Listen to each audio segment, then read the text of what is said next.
Summit Entrepreneurs Network.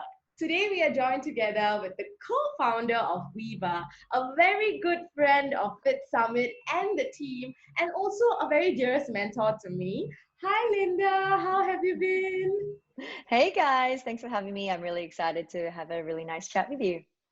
Thank you so much, Linda, for honoring our Entrepreneurs Network. You're always, willing to always give us an interview whenever we approach you. So thank you so much for your time.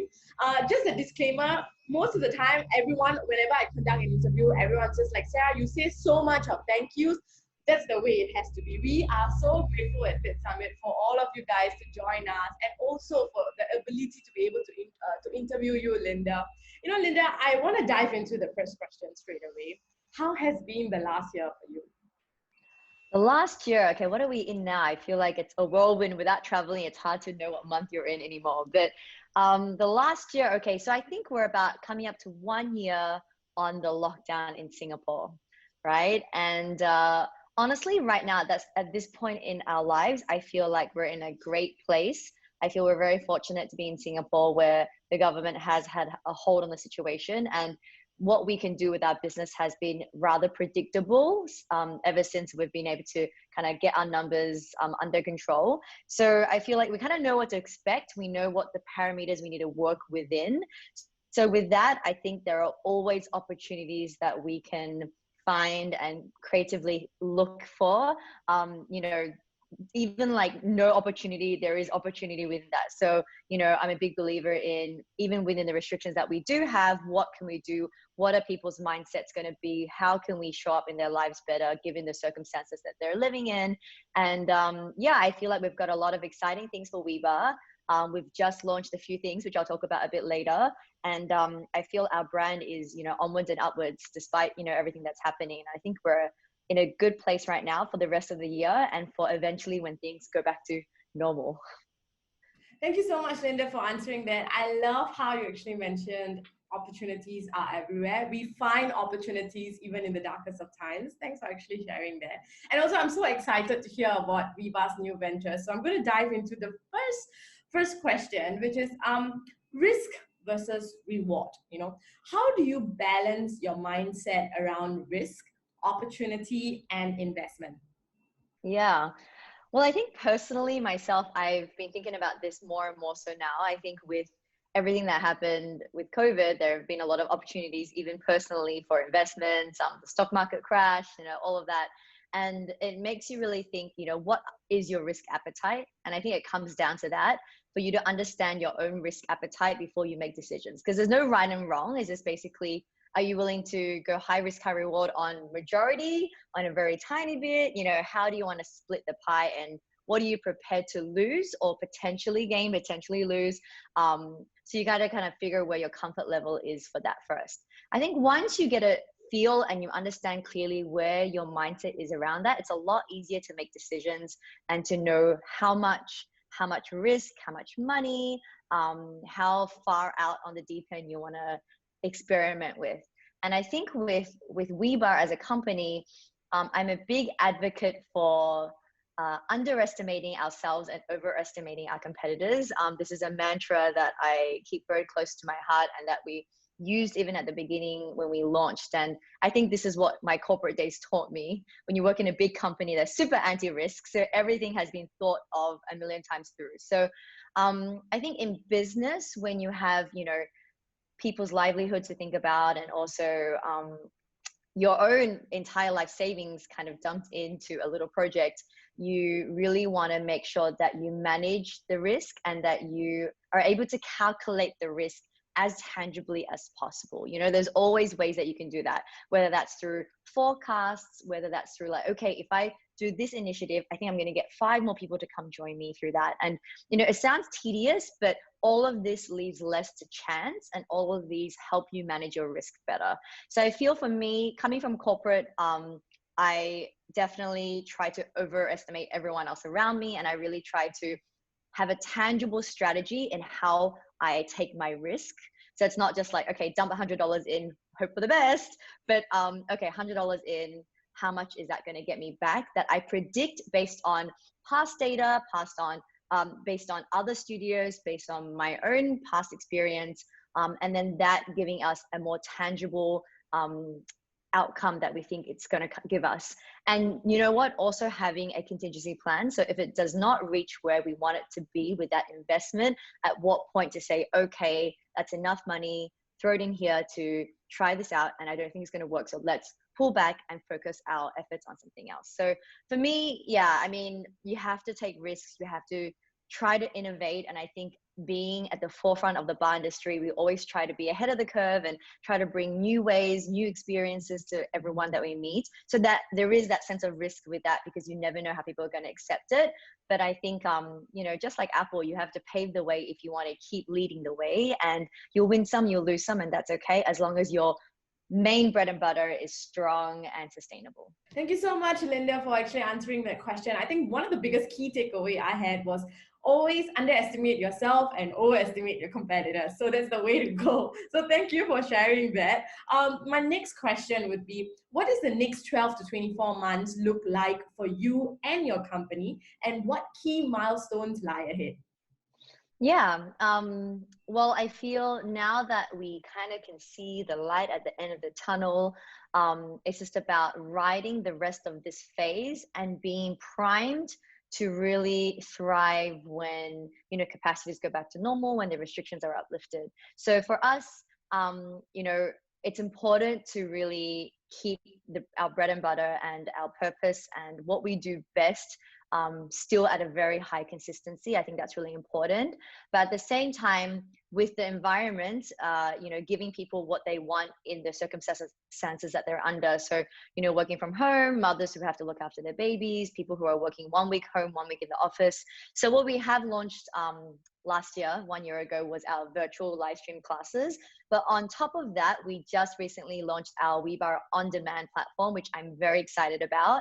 So it's only about 2 weeks old. We launched at the end of Feb, and that's a collection of pre-recorded videos, still very much in line with the spirit of fun, empowerment, and you know, what we do best bar, but in little bite-sized snippets where you can pick and choose. So if you want like a full 40 minutes, 1 hour workout, you can. If you only have 15 minutes and you want to smash your core, you can. If you want to do a stretch class after you've done a run or something, you can. We've even got prenatal, we've even got mum and baby classes, we've got cardio. So we've got lots of different areas of needs depending on what your body or your mind feels like in that moment. So I think it's a powerful way to kind of coexist with everyone's current schedule, and you know, everyone has different workouts, and it's a great way to be a complement and supplement to what they're already doing. At the same time, with COVID, a lot of our community had to move back home, whether it was the US, the UK, New Zealand, Sweden, like everywhere around the world. And a lot of their time differences didn't work for our virtual classes. So now that we've launched on demand, we have so many people come to us now from, you know, 12-hour time differences saying, you know, I've tried so many on-demand programs, but I still feel yours is the best. And I'm so glad you guys actually launched it. And now I can still have WeBarre part of my life. So I think it's so nice to know that, you know, the experience they had with us in Singapore was so memorable that they still feel that affiliation, they still feel that connection with us even when they've moved back. So that for me is a really exciting area that we're growing now. And I think there's big potential to really scale that, because obviously there's no boundaries to how far you can go. And I feel like a lot of, you know, US brands are really great in doing on-demand products because, you know, a lot of innovation comes from the US, but I really feel that it is time for Asian brands to shine. And, you know, there are how many Asian people around the world? And I think the WeBarre method was created with the Asian consumer in mind.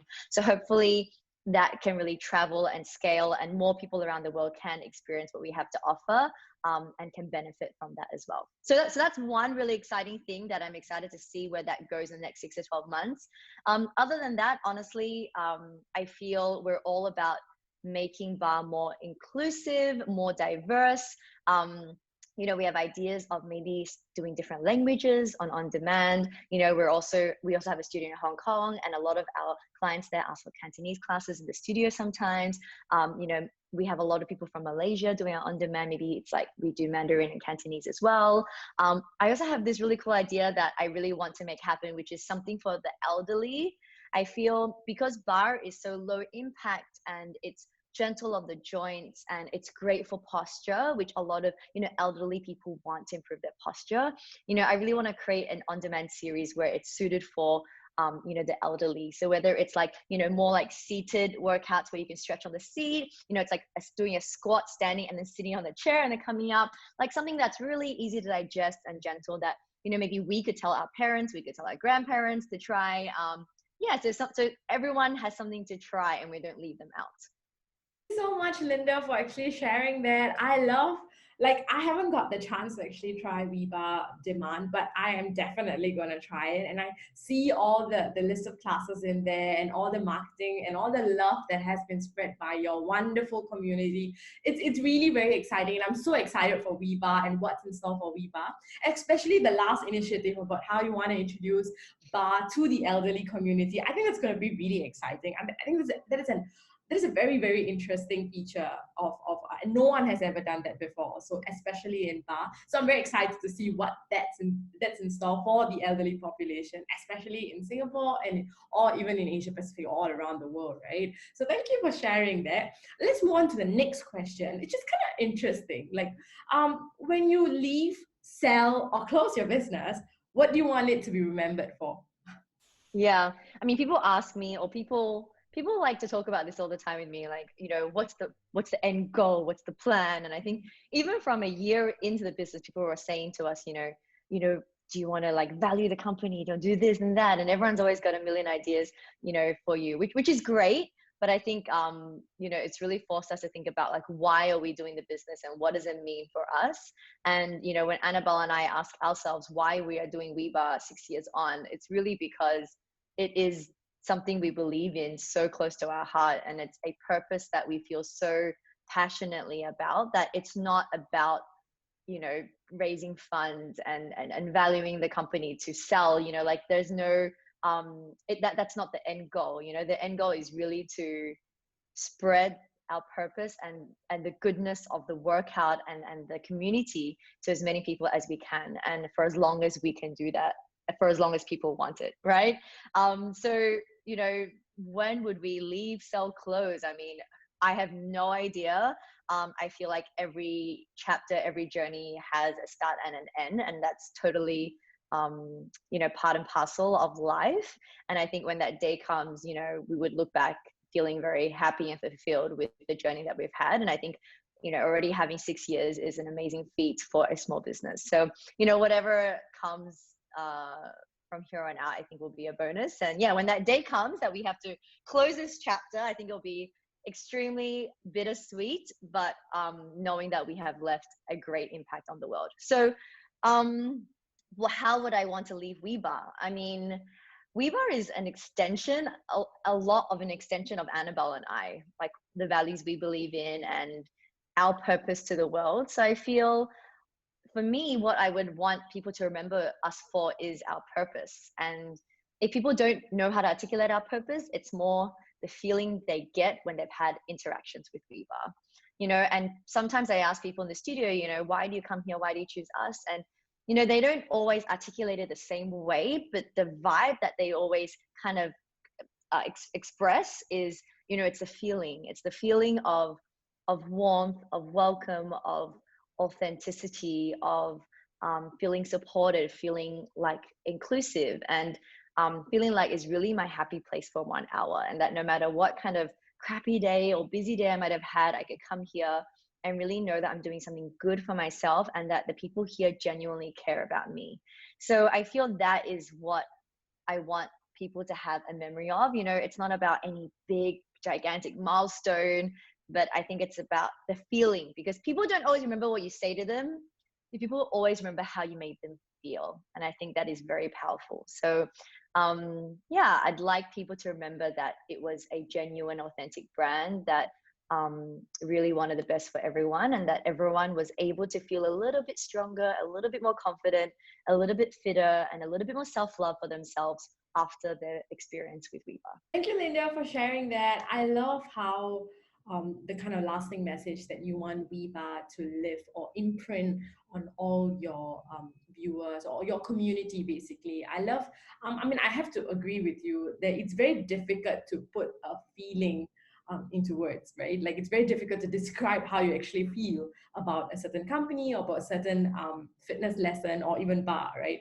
But I like how you said that one thing that is consistent among everybody is the feeling that they get, the happy feeling or the self-love that they get after joining WeBarre, after even attending a WeBarre lessons. I've personally benefited from the WeBarre community, and I would say I definitely agree with you in the kind of lasting impression or imprint that you guys have left on me or to anyone to begin with. So continue doing you, and I am so excited for what WeBarre has in store. The second thing that you addressed is how like everybody who goes through this journey always, whether it's a new journey or whatever, right? They're always looking like, they're always telling us it's important to focus on the exit plan.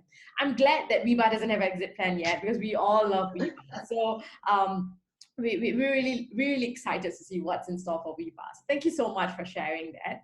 One of the last few questions that I wanted to ask you, second last questions would be, if you could start all over again, what would you do differently in building and growing your business? Well, I'm I'm a firm believer of everything happens for a reason.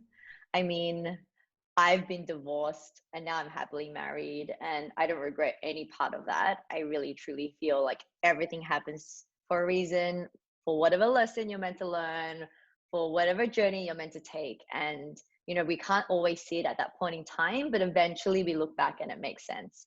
And I feel the same way about WeBarre. I mean, people ask me this all the time, like, what could you have done differently? And not to say we did everything right. There's definitely moments where we've made mistakes or things we could have done differently, but I wouldn't change anything in the journey just because I felt like that we were able to reflect and we were able to learn and grow from every single lesson that we've had. So when I look back, no regrets, nothing I would have done differently, but definitely I feel it's important that when you do make any decision or when something becomes challenging in that journey, that we stop and we reflect and we learn. I think too often we kind of just, don't stop and reflect and we kind of just keep going and keep fighting the fire and going on the hamster wheel. But it's important that we stop and we make it clear, okay, when we did this was the root problem and this is why this happened, so that we don't repeat the same mistake again. So I think more so than changing what you would have done in the past, but I think what's really important is that we reflect. I mean, this for me applies for life as well. And I have, you will always have those people in our lives who maybe always date the wrong people. And, as a girlfriend, you're always like, it's so easy for you to see. They just keep dating the same kind of personality of like person or traits. And, if you want a different outcome, you really need to readjust that mentality and reflect and learn from every heartache or heartbreak. And I think for business, that's the same. And I think what has helped me as a leader is having a partner that is quite different from me. So Annabelle and I, we always say we're the yings to each other's yangs. And I think that helps us see our own blind spots, and it helps us challenge each other on areas that we might have done differently if we were just running the business on our own. So I think, every partnership is different. Some people have, no partners and they just do it themselves. But I think what has helped us be leaders and what has helped us try to minimize blind spots and I guess making decisions purely based on, maybe how we're feeling in that moment, is having that balance and that person to challenge us and to see other perspectives that we might not see. And I think it's great that her and I are very different in our strengths, in our personality, in our leadership style, so that we are able to balance each other out. And I feel that makes us a very strong leadership team. That's so amazing, Linda. Thank you so much for sharing that. I liked how, I have to agree, knowing Annabelle personally and knowing you personally as well is really a yin and yang. Like it's really a complete polar opposites, I would say. Not in a bad way. Now I understand why the leadership works amazing, especially in WeBarre, and the kind of family that you guys grow in WeBarre. So thank you so much for sharing that. We've come down to our final question. To end it off, if you had one piece of advice to someone just starting out or building their business, most of them are actually watching this interview, what would it be? Yeah, so when you asked me this question, I was trying to think, what would be something tangible that I look back and feel like that I wish someone told me. And the advice that I thought of was when I first started WeBarre, even before WeBarre, I actually had other ideas of businesses that I wanted to try. And I felt like I was very excited and I was very swooned and drawn into the possibility of starting a business to the point that sometimes you will make the wrong decisions or commitments because of that emotional excitement. You know, I think at the beginning when you're starting a business, there's a lot of hurdles, you know, whether it's finding the right spot, right tenancy agreement, right partner, right idea, you know, right logo, whatever it is. And along the way, sometimes your instinct will tell you, this isn't like, this isn't like bang on, this isn't like bullseye, but I just really want to start this business. So I think I should just go ahead and do it. And I feel that's how I felt, not with WeBarre, but before that, I remember there were other businesses that I saw and I was like, oh my God, I want to get in on that. And I would message other people who started businesses and say, hey, like, would you guys need another partner? And, you know, I just really wanted to start my own business. But then in retrospect, I feel like I didn't fully analyze the situation at hand. Like, would I be able to work well with these people? Is that really a sustainable business concept? So I feel it's very easy to be so excited and caught up in that possibility that you end up making some rash decisions at the beginning because you just want to hurry up and start that business. An example how it relates to WeBarre is, not many people know this, but right at the beginning, before anything was tangible, there was someone else who wanted to work with us on the business. And he was a master trainer. He was from the US, but living in Singapore. And yeah, like he wanted to be a shareholder of WeBarre along with Annabelle and I. But then at that time, I think, you know, his life journey, he didn't know about his visas in Australia, his visas in Singapore. He had family commitments back in the US. And I could feel that when we were in meetings, like he was there, but not really there. He would not really, I felt like his word wasn't really strong. Like I would give him a list of actions and he wouldn't action all of them off. And then, but I felt like, oh, but we need a master trainer. So if he's not there, then it wouldn't work. So we're gonna like, so I would like write down very specific minutes for him. I would like be on his, you know, butt to like finish all these tasks. But then in retrospect, I'm like, it was such a warning sign that he was not the right partner. But I just didn't want to go the difficult route of looking for another master trainer, which, you know, eventually we did. And we found the perfect master trainer who was, you know, match made in heaven. But it's an example of when you're so close to creating something that you're blinded by the excitement, that you don't want to do the harder route of looking for something that maybe instinctually is better for the whole mix. So I think that would be a piece of advice, that listen to your instinct and try not to be rash over that excitement. And it's going to save you a lot more work at the beginning if you just find, you know, the better fit for you, then rush into it and have to deal with it later on. Thank you so much, Linda, for sharing that. Thank you for taking the time to actually, you know, grace this interview. I enjoyed this interview so much, especially the last part, how you said that, you know, it kind of like, I mean, it was a difficult decision to actually let go of the master trainer, but it was for the best, because now when you look back, you know, that was the best decision that you did. So thank you so much for sharing that. I'm sure everyone who watched this interview enjoyed it. Do you have any final words to share to our audience? Well, I hope everything that we spoke about was able to help make a tangible difference in your decision making factors and you know, the businesses that you may be working on right now or maybe creating. And you know, I'm always open if you guys have further questions that you want to pick my brain on. I think this is an area that I feel very passionate about in terms of like businesses, strategies, and helping starting entrepreneurs get on their feet. So, you know, feel free to reach out to me on Instagram, Linda_Tang, or you can always email me at linda@webarre.com with any questions, and I'm happy to grab a coffee. And in the meantime, if you haven't tried WeBarre yet, go try WeBarre on demand. We have a 7-day free trial right now. So yeah, that gives you a nice taster to see if you'll enjoy it and you want to make it part of your life. Thank you, Linda. Thank you.